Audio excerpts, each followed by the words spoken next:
जैसा कि आप लोगों को पता है कि गलत संगत का असर बहुत ही जल्दी पड़ता है। जी हाँ दोस्तों, ऐसे ही होता है एक छोटे से गांव में रहने वाली लड़की के साथ, जिसका नाम रिया होता है, जो कि कक्षा 12 की छात्रा होती है। दरअसल किस तरीके से वो गलत संगत में रहकर गलत चक्करों में पड़ जाती है और किस तरीके से उस गलत चक्करों को छुपाने के लिए अपने ही पड़ोसी चाचा को वो राज छुपाने के लिए एक ऐसी कुर्बानी देनी पड़ जाती है जिसकी उसने कभी कल्पना भी नहीं की थी। और जब माँ बाप को पता चलता है तो वो लोग सदमे से अधमरे हो जाते हैं। ये कहानी कुछ ऐसी ही दिल को झकझोर देने वाली है। तो चलिए इस कहानी को सुनाती हूँ कि किस तरीके से एक लड़की होती है जो गलत संगतों में पढ़कर कुछ ऐसा कर बैठती है जिसको छुपाने के लिए पड़ोसी ने उससे कुछ ऐसी मांग रख दी कि वाकई में उस लड़की के होश फाख्ता हो गए और वो ये करने पर मजबूर हो गई। और जब इसका खुलासा हुआ तो उसके माँ बाप एक तरीके से अधमरे से हो गया। चलिए इस कहानी को बिना वक्त ज़ाया किए हुए सुनाते हैं। आदाब, नमस्ते, सत श्री अकाल। मैं हाजिर हूँ फिर से एक ऐसी ही सच्ची कहानी, सच्ची घटना के साथ। और मेरा आप में से किसी की भी भावनाओं को ठेस पहुँचाना या आप लोगों की भावनाओं को आहत करना, ऐसा मेरा मकसद बिल्कुल नहीं है, कतई नहीं है। बल्कि समाज में घट रही घटनाओं से आप लोगों को जागरूक कराना ही मेरा मकसद है। तो चलिए फिर इस कहानी को शुरू करते हैं। दरअसल ये कहानी मैं बता दूं कि ये घटना सच्ची है झारखंड की। झारखंड में एक छोटा सा गांव है जिसका नाम है सुरईपुर। सुरईपुर में एक परिवार रहता है जिसके मुखिया रमेश लाल होते हैं और जो इस लड़की की माता है उनका नाम सुमित्रा देवी होता है और इस लड़की का नाम रिया होता है। तो दरअसल बात होती है कि रिया कक्षा 12 की छात्रा होती है, अपने कॉलेज स्कूल जाती है।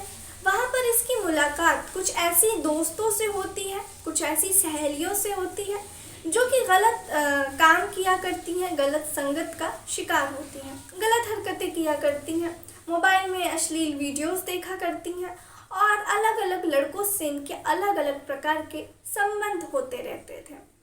अब जब ऐसी संगत में ये लड़की पड़ती है तो वाकई में कहते हैं ना कि गलत संगत का असर बड़ी जल्दी पड़ता है, तो उसके साथ भी कुछ ऐसे ही होता है। अब वो जो लड़की होती है वो स्कूल जाती है, उसकी सहेलियाँ उसको बुलाती हैं और अपने मोबाइल में जो वीडियोस देखा करती हैं वो भी उस रिया को दिखाती हैं। और जब रिया देखती है तो वाकई में हैरान रह जाती है क्योंकि उसके लिए वो सब बिल्कुल नया था। और पहले तो वो ये सारी चीज़ें नहीं देखती है, लेकिन धीरे धीरे उसकी दोस्त उसको फोर्स करती हैं, ज़बरदस्ती करती हैं कि देखो मज़ा आएगा ये वो, तो वो भी अब देखने पे मजबूर हो जाती है। और जब वो देखने लगती है तो उसको कहीं ना कहीं ये सब अच्छा लगने लगता है। अब वो स्कूल से घर से स्कूल जाती, स्कूल में ये सारी चीज़ें देखा करती जो उसको सहेलियाँ दिखाती, घर पर जाती, होमवर्क करती, खाना खाती और फिर लेट कर वही सारी बातें जो वीडियोस में हो रहा होता उस बारे में वो दिन से रात भर सोचा करती थी। फिर स्कूल जाती थी, फिर वही हरकतें शुरू। तो ये सारी चीज़ें ऐसे चल रही होती हैं। अब उसके मन में भी कहीं ना कहीं कुछ गलत ख्याल आने लगते हैं। अब वो एक बार अपनी दोस्त के पास पहुंचती है और उसकी दोस्त देखती है वीडियो। उस वीडियो को वो भी जाकर के देखती है। उस वीडियो में एक लड़की, एक महिला जो कि एक जानवर गधे के साथ में अलग अलग प्रकार की हरकतें कर रही होती है। जब वो इस वीडियो को देखती है तो अपनी सहेली से सवाल कर बैठती है कि क्या ऐसी चीज़ें हम कर सकते हैं जानवरों के साथ भी। तो वो लड़की कहती हाँ बिल्कुल, अगर दोनों चाहते हैं तो फिर ज़रूर ये हो सकता है, ये संभव है। अब इसमें ये जो लड़की है, ये रिया, ये काफ़ी ज़्यादा सोच में पड़ जाती है और सोचती है कि क्यों ना मैं भी अपने पापा को बोलूँ इस चीज़ की, एक गधा ला दे। उस पर उसकी दोस्त बोलती है कि मैं सोच रही हूँ कि मैं भी ट्राई करूँ। तो वो कहती है कि हाँ तुम अपने पापा को बोल दो कि तुम्हारे पिता वैसे भी किसान हैं, खेती बाड़ी करते हैं, ले आए एक गधा। अब अब वो लड़की ऐसा ही करती है, अपने पिता के पास जाती है, बहुत सारे मौके ढूंढती है और फिर अपने पिता को कहती है कि पिताजी आप एक गधा ले आइए, खेती करने में और आसानी होगी और वक्त भी बचेगा। अब इस तरीके से पिता को उसकी बात सही लगती है, वो पैसे जमा करते हैं, बाजार में जाते हैं, एक अच्छा गधा देख करके ले आते हैं। अब वो उसके पिता, माता और वो लड़की रिया गधे में खेती बाड़ी किया करते थे। लेकिन एक बार जब कोई घर पर नहीं था, माता पिता किसी काम से शादी में गए हुए थे, तब ये लड़की घर में अकेली होती है। अब ये लड़की गधे को अपने कमरे में लेकर के आती है और उसके साथ में गलत हरकतें करने लगती है। मतलब कि उसके प्राइवेट पार्ट को सहलाने लगती है, छूने लगती है, देखने लगती है, वो अलग अलग हरकतें करने लगती है। थोड़ी देर के बाद एक पड़ोसी जो उसका चाचा लगता था, वो घर में आता है और अचानक से वो सारी हरकतें देख लेता है। अब जब वो सारी हरकतें देखता है तो ये लड़की शर्मिंदा हो जाती है और शर्म से पानी पानी हो जाती है। और फिर वो जो पड़ोसी होता है वो उसको बहुत डांटता है, कहता है कि तुम क्या कर रही थी, अगर किसी को पता चला तो लोग तुम्हारे बारे में क्या सोचेंगे, कोई तुमसे प्यार नहीं करेगा, तुमसे बात तक नहीं करेंगे, गांव में तुम्हारी नाक कट जाएगी, तुम्हारे माता पिता का क्या होगा, तुम ऐसी हरकतें कैसे कर सकती हो, तुम कितना इतना गिर सकती हो, ये सारी तमाम बातें वो उसको बोलने लगता है। अब लड़की कहीं ना कहीं बहुत ज़्यादा दुखी हो जाती है और वो कहती है कि चाचा आप ये बात किसी को बताइएगा मत। तो चाचा अब सोचते हैं कि अच्छा ये तो अच्छा मौके पे चौका है, इसको मैं बोलता हूँ, वो हरकतें करने के लिए वो तो सारी हरकतें करेगी। अब चाचा बोलते ठीक है, मैं तुम्हें नहीं बताऊंगा इस बारे में किसी को भी, पर तुम्हें मेरी कुछ शर्तें माननी पड़ेंगी, मैं जैसा बोलूँगा तुम्हें वैसा करना पड़ेगा। अब वो लड़की मान जाती है। अब जो चाचा होते हैं वो उसको हाथ पकड़ करके लेके जाते हैं दूसरे कमरे में और कमरे को अंदर से कुंडी लगा देते हैं। अब ये जो लड़की होती है इतने में समझ जाती है कि आखिर वो क्या करना चाहते हैं उसके साथ, पर क्योंकि उसका भी ये सारी चीज़ों में इच्छा होती थी, वो ये सारी चीज़ें चाहती थी, इसलिए वो बिल्कुल भी विरोध चाचा जी का नहीं करती है। उसके बाद में चाचा जी वो सारी हरकतें करने के बाद में वहाँ से चले जाते हैं। अब ये लड़की काफ़ी ज़्यादा थक जाती है, काफ़ी ज़्यादा वो बेहोश हो जाती है, क्योंकि वो लड़की के लिए ये सब कुछ नया था बहुत ज़्यादा। उसके बाद वो काफ़ी ज़्यादा वो उठ भी नहीं पाती है। फिर उसके बाद उसके माता पिता आते हैं और क्या देखते हैं कि उनकी बेटी की तबीयत काफ़ी ज़्यादा ख़राब है। वो लोग डॉक्टर को बुलाते हैं, डॉक्टर भी उसको थोड़ी दवा इंजेक्शन देते हैं और फिर वो अगले दिन ठीक हो जाती है।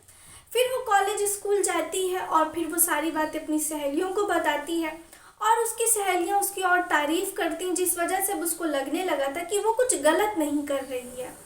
अब उसका और मन बढ़ जाता है क्योंकि उसको इतनी गलत सहेलियों का साथ मिला था जो हर गलत चीज़ में उसको बढ़ा चढ़ा के साथ दिया करते थे। अब वो फिर जाती है उसके घर में रहती है और फिर वो वीडियोस देखा करती है अपनी सहेली का मोबाइल मांग करके। उसके माँ बाप को भी कानों कान खबर नहीं होती कि उसकी बेटी आखिर क्या कर रही है उनके पीठ पीछे। उसके बाद एक बार माँ बाप जो रहते हैं वो घर में नहीं रहते हैं और उसके बाद वो फिर से देखती है कि अकेले हैं, मौका है, फिर वो गधे को लेकर के अपने कमरे में आती है और फालतू हरकतें, अश्लील हरकतें जो पहले कर रही थी वो फिर से करने लग जाती है। अब इतने में जो वो व्यक्ति होता है वो अपनी छत पर से इसको देख लेता है फिर से और अब वो वापस उसके पास आता है और कहता है कि मैंने तुमको समझाया था ना कि हरकतें मत करो, और अगर तुमको इतनी इच्छा थी तो तुम मेरे पास आती, मुझे बोलती तो मैं तुम्हारी मदद ज़रूर करता, क्योंकि मैंने पहले भी किया है। उसके बाद में दोबारा से उस लड़की के साथ में जाता है, संबंध बनाता है और फिर अब इतनी ही देर में जो लड़की के माता पिता थे वो घर में आ जाते हैं और वो ये सारी हरकतें देख लेते हैं। अब जब माता पिता ये हरकतें देख लेते हैं तो फिर दोनों की बहुत पिटाई करते हैं और अब वो व्यक्ति कहता है कि अब तो ये सारी हरकतें हो ही चुकी हैं, अगर आप किसी को ये बात बताते हैं तो आपकी ही बेइज्जती होगी, इससे अच्छा आप इस बात को छुपा कर रखें और मैं वादा करता हूँ कि आपकी बेटी प्रिया से अब कभी मिलने नहीं आऊँगा। उसके बाद उसके माँ बाप को ये बात ठीक लगती है और फिर वो उसको जाने देते हैं। प्रिया को काफ़ी ज़्यादा समझाते हैं और प्रिया भी माफ़ी मांग लेती है और सब कुछ ठीक हो जाता है। अब वो कॉलेज जाया करती थी, उन लड़कियों से भी वो कहीं ना कहीं दूर हो चुकी थी और अपने काम में, पढ़ाई में व्यस्त रहने लग गई थी। कुछ दिन के बाद उसके पिता जो होते हैं वो कोई अच्छा सा लड़का ढूंढ करके उसकी शादी कर देते हैं और प्रिया अपने ससुराल में जाकर अपने पति के साथ में हंसी खुशी अपना जीवन बिताने लगती है। और दोस्तों, इस तरीके से ये थी आज की सच्ची कहानी। आप लोगों ने देखा कि किस तरीके से एक गलत व्यक्ति एक गलत संगत में आकर के अपना पूरा जीवन बर्बाद कर लेता है, अपनी इज्जत जो है वो किस तरीके से मिट्टी में मिला देता है और उसको कानों कान पता भी खबर भी नहीं चलती, क्योंकि उसके कुछ दोस्त उसका गलत हरकतों में हमेशा साथ देते हैं। इसलिए कहा जाता है कि हमेशा अच्छे लोगों में उठे बैठे, अच्छे लोगों का साथ दें, अच्छे लोगों के संगत में रहें, ताकि आप भी अच्छे रहें। तो ये थी आज की सच्ची घटना। आप लोग मुझे कमेंट करके बताएं कि आज की घटना आप लोगों को कैसी लगी, और अपने दोस्तों का, परिवार का और अपने भाई बहनों का ज़रूर ख्याल रखें कि वो कहाँ जा रहे हैं, किससे मिल रहे हैं, क्या कर रहे हैं और क्या नहीं कर रहे हैं। तो चलिए दोस्तों, फिर चलती हूँ, मिलते हैं ऐसी किसी सच्ची और अच्छी घटना में। तब तक के लिए आप लोग सावधान रहें, सतर्क रहें और अपना ख्याल रखें। जय हिंद, जय भारत।